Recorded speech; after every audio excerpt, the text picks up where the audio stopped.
Alright, what's up, YouTube? It's your boy, Jay Sean, back at it again with another one. I know it's been a little minute since I made a long form um, video about like gun shit, gun topics and stuff. Uh, as I said in that shorter video, I've been busy. My interest kind of shifted elsewhere. Not really, I'm saying? I still been collecting, still been going to the range and everything else, but school, got a baby, uh, got a house, got all this extra stuff going on. Some things takes a back burner. Um, Anyhow, without further ado, here's an update to my pistol collection. Now, I technically have other pistols, but these are like more so like the handguns. You get what I'm saying? Like I got ARPs and That's I'm gonna leave that for another thing. Right now, it's solely the handguns. So first one, this right here is a Canic SF. Excuse me, SC. So what this is a little short frame Canic. I had a TP9 SF. That's why I said that. And I loved it, but I felt like I needed something smaller, more compact, and this certainly delivered because it's literally the same package but smaller. I fell in love with the SF because it had the little load indicator, the the little strike indicator feature. That's nice. That's an additional safety feature, which Glocks don't have. I mean, obviously, I still check the firearm the traditional way, make sure that it's empty. Rack the slide, drop the mag, rack the slide, all that. But yeah, and then its price as well. It didn't cost me that much. This one cost me like $350, I think. Um, the trigger is smooth. The trigger on all Canics are fucking great. I'm very accurate with it. I can shoot this fairly fast and accurately. Um, the mag, I'm not gonna load it, but the mag, I like the 15 round mag with the little extended grip on the bottom. Like I said, I'm not gonna load it, but you see how it kind of extends the grip somewhat. It's nice. I think it's needed because I got kind of bigger hands, I guess. Like I said, it's a smooth weapon. I shoot real accurate with it. Love it. Moving on. We're going to make this simple. It's another Canic. This is the Canic SFX. Now, this bad boy, I picked this up from the pawn shop for the same price as the smaller Canic, which is $350. Which is a steal because this weapon, when it was brand new, it was $600 and some change. I made some changes to it. I do plan on putting an optic on this one. And the other one, I forgot to say that it came with an optic, but I took it off because I don't know the way that gun is. I just see myself using the iron sights. This one I want to put an optic on it. And the reason why I say that is because this damn gun is so fucking accurate, bro. I would love to increase the accuracy of it by putting a fucking red dot on it. You know what I'm saying? For longer range targets, because I'm pretty decent at shooting at 25 yards with this thing, but I want to be really on point.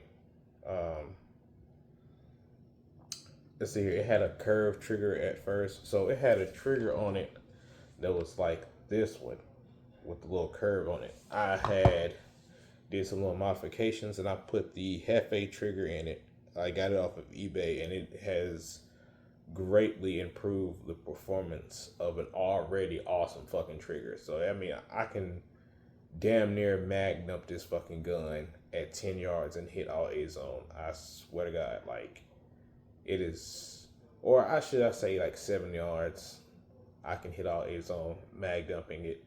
It's a very fucking accurate gun, very smooth trigger. I mean, like, look, you see right there, very little take up with the new trigger. And I'm already at the wall right here, and then I'm gonna reset it. You see that? Very little movement.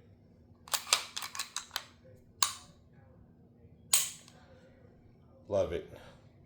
I had put a 3D printed backstrap on it because, like I said, I got it from the pawn shop. It didn't come with all the things that it had, in the box. So I made a kind of, it's definitely bigger than backstrap you normally could buy.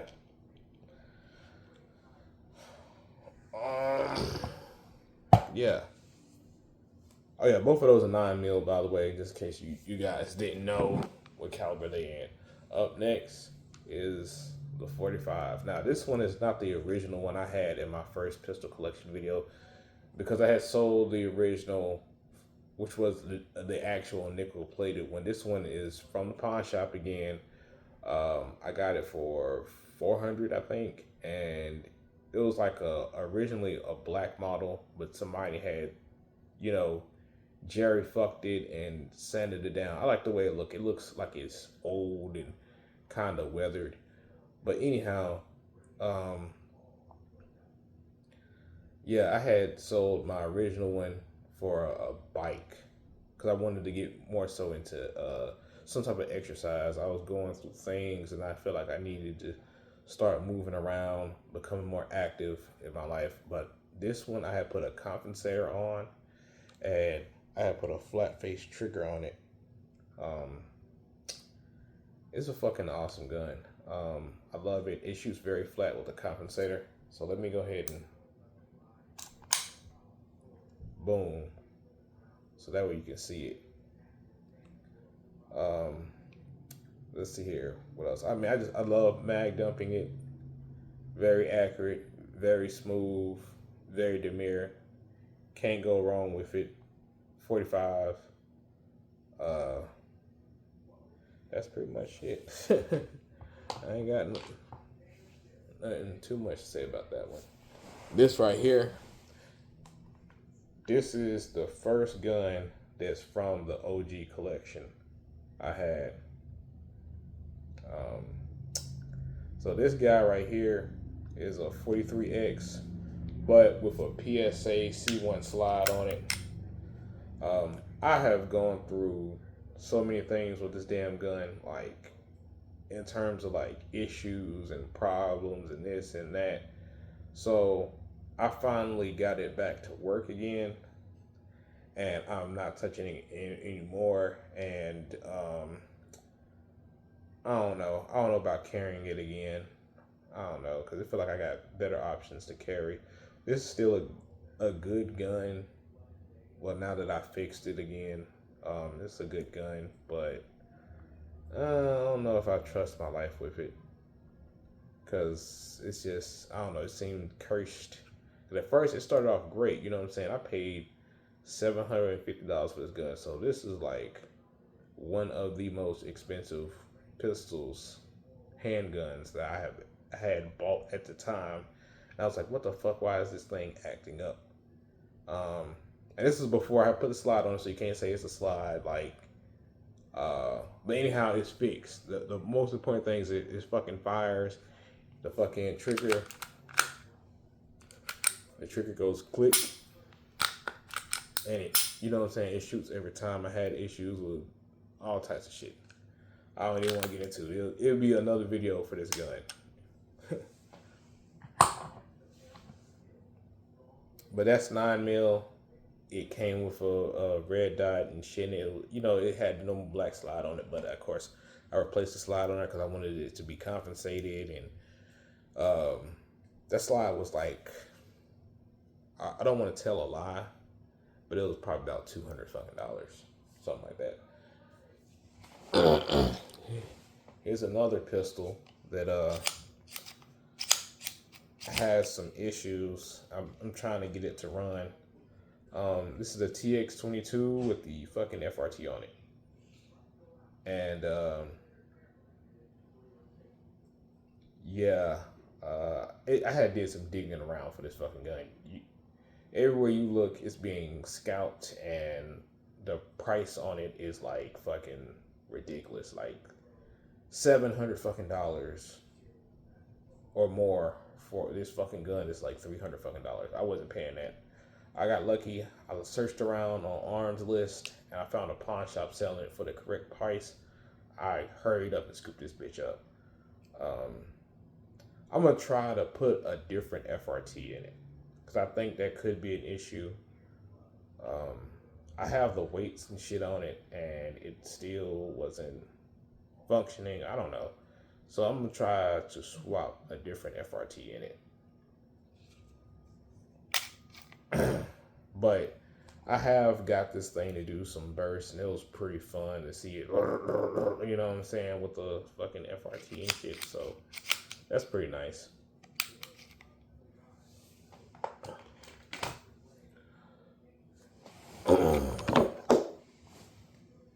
This right here is a Smith & Wesson model 686 chambered in 357 Magnum. I believe it's the 4-inch model. I recently got this, again, pawn shop. So this is normally $1,000 plus gun. I got it for $800 fucking dollars. It's my first revolver.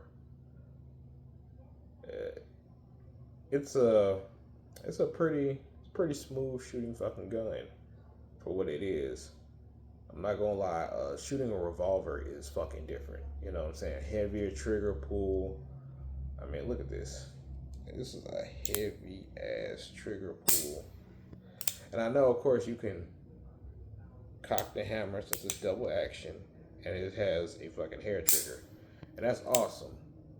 But you know what I'm saying? I'm trying to get used to the double action side of things. But it is very pleasant to shoot with 38 special. I've shot the 357 Magnum at this thing, and it is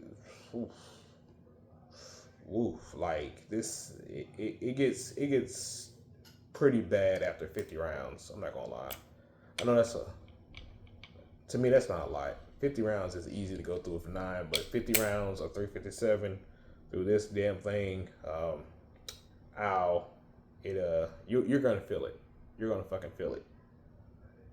Yeah, like I said, I paid $800 for it. Normally a $1,000 damn gun. But like I said, it's smooth. I feel like it was definitely worth it. Revolvers are kind of high. I feel like they're high for what they are. But I wanted one. I got one. I'm happy with it.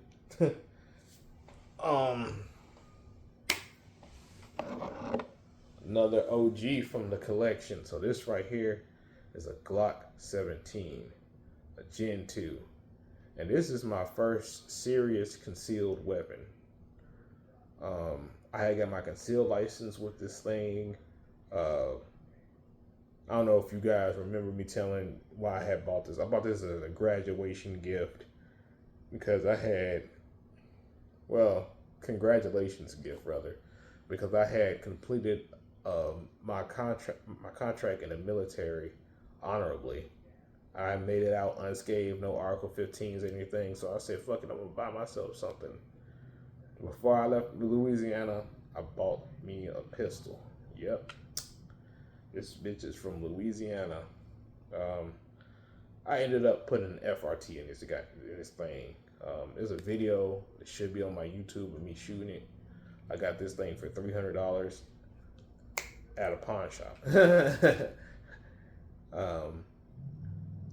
Yeah, man, it's very few of my weapons that I haven't got from a pawn shop. I'm not gonna lie. A lot of my weapons I've gotten from a pawn shop. What? They have good deals on guns. Well, some of them do. Sometimes they spike the price of it overly. But I got this for $300. It was a well spent $300. I had a lot of fun with this gun. I been shot the hell out of it before the FRT and after. Shot the hell out of it. It's fun. Um, I will say if you're planning on doing it, it needs, what do it need? It needs a 24-pound recoil spring and 124 grain plus ammunition for it to like run reliably.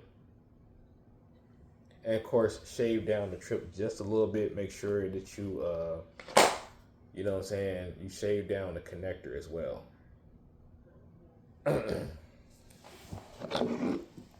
This right here, guys, I know I made a short about it, me repairing it and stuff. I have to do some additional testing because I found out I wasn't using the right ammo, and that might be the issue. But I done quite a bit of repairs to it. Finding parts for it was kind of hard. One part I had to end up 3D printing because I was not paying $100 for this little green cap right there. It's actually supposed to be out of steel, but I'm not paying $100 for that shit. I picked this shit up for like $280, pawn shop again. I saw it and I was like, wow, that gun has some history behind it, so I gotta have it. It's 114 years old. This is a Fromer 32 ACP or 7.65 Fromer. So, according to my research, the Fromer load is higher than most normal 32 ACP loads. It can fire 32 ACP, but it's kind of like weak for this gun. It needs something kind of hotter. I think they said like the 73 grain 32 caliber bullets work for this gun, and I had picked up some. I'm gonna test it eventually. I'll get to it eventually. I really do want it to work. I want to do a mag dump with it because you don't see people mag dumping really old fucking weapons. Yes. Now, I know you thinking to yourself, what the fuck is that, Jashawn? This is a 3D printed gun. So this is like my first 3D printed gun. And it fires, but it doesn't cycle. I'm gonna try this new barrel I put in. Well, it's not a new barrel, it's an older barrel. I'll put in it and see if that helps, because it seems like it has a problem with ejecting the fucking round. Like it will pow and it will cycle, but it won't fucking take the bullet out of the fucking gun. You know what I'm saying? So it'll pow, but it's pretty much dead after that, because it still has a shell inside of the fucking chamber or some shit. We'll see. It's not really much I can speak on that. It's pretty cool that it fires. So it's a firearm, but it doesn't do what it's supposed to do. Oh, this one. This guy right here is a PSA dagger. I always recommend people the PSA dagger before I knew about the mechanics. This is a lovely fucking gun. I love it. It's, basically a fucking Gen 2 Glock. I put a G-Flex trigger on this one. It's fun as hell to shoot suppressed. That's why I got the threaded barrel on here. But it's really fucking fun to shoot suppressed. I believe I paid like $250 for it, something like that. 9mm. Damn, it's a good gun. I don't know what to say. Well, at least it was a good gun before I put the G-Flex trigger on it, because this G-Flex, it had its own reliability issues. Sometimes it'd be having a dead trigger and yada yada. But it's fun. It's fun as fuck shooting, and I love it. What else can I say about it? Yeah, before I made my modifications, I had hella rounds through this damn gun. Didn't have any issue. Had hella fucking rounds through it. Shot the shit out this damn thing. Could group well with it. I'm talking about fist size, hold at 10 yards. Like, this thing was fucking legit. I don't give a fuck what nobody say. PSA, if you looking for a Glock, but you ain't trying to spend Glock money, fuck it, get a goddamn PSA. Fuck what everybody else is talking about. And with that, I think that's pretty